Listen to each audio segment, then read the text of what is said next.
Namaskar. Welcome to the 23rd episode of the Ultimate Meditation Podcast. In this episode, let's address the elephant in the room. Is there any God? Is spirituality true? If yes, how scientific is spirituality? Because we all love science, isn't it? Science works through measurable data, repeatable experiments, falsifiable hypotheses.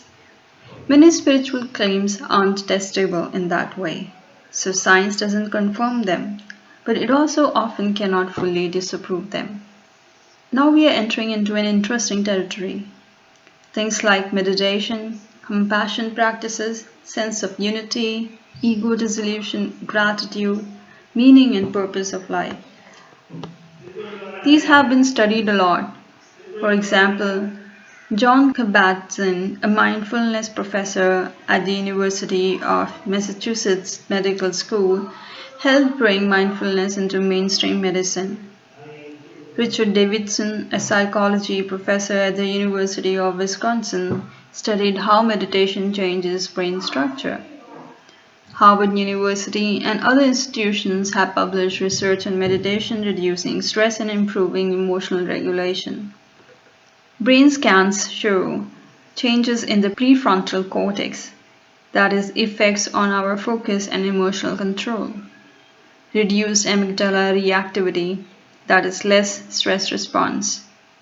Improved neural integration.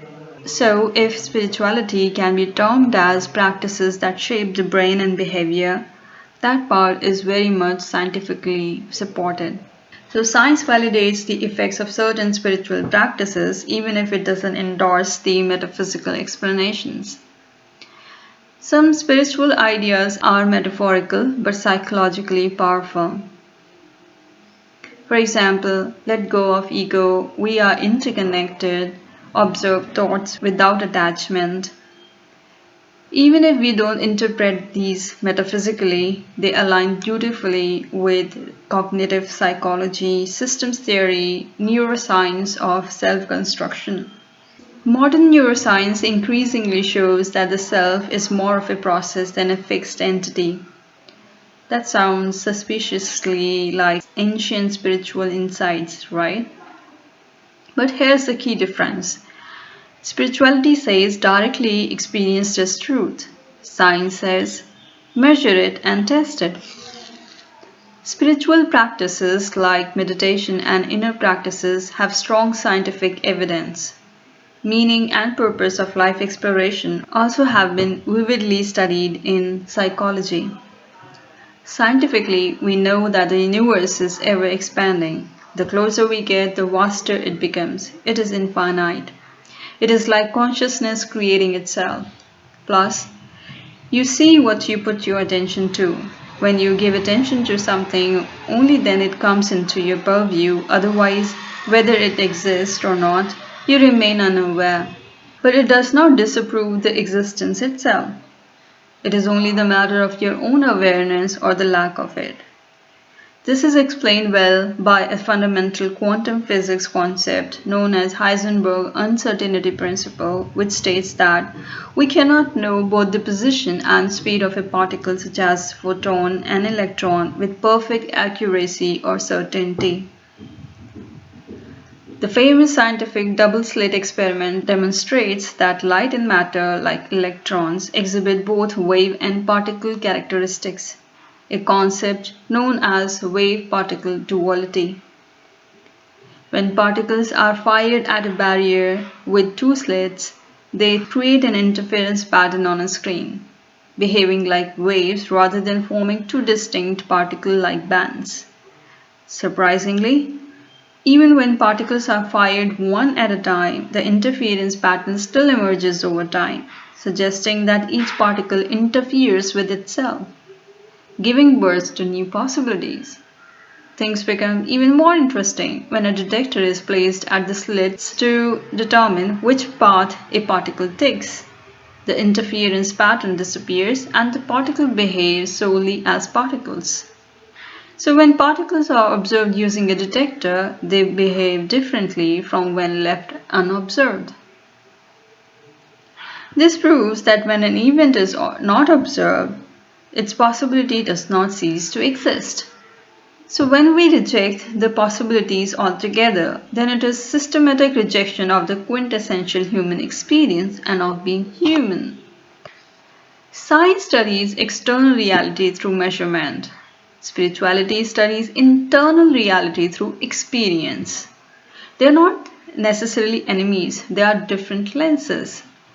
The real conflict only happens when spirituality makes testable claims but rejects evidence, or science dismisses subjective experience entirely. The reconciliation happens when you let science handle physics and biology and let spirituality handle meaning and consciousness exploration. So stay skeptical yet open. It's not about blind belief, it's about integrated intelligence. And honestly, the people who seem the most grounded tend to meditate, think critically, question everything, and hold mystery without panic. Science is incredible at measuring physical processes, testing cause and effect, explaining how things happen, predicting outcomes. It studies neurons, hormones, galaxies, quantum fields. But here's the thing, science doesn't directly access subjective experience. It can measure brain waves during love, but it cannot measure the felt texture of love itself. That's not a weakness, that's just scope. Spiritual traditions are obsessed with who am I, what is awareness, why do we suffer, what is peace. Think about Gautam Buddha exploring suffering through meditation, Ramana Maharshi asking who am I, William James studying mystical experience in psychology.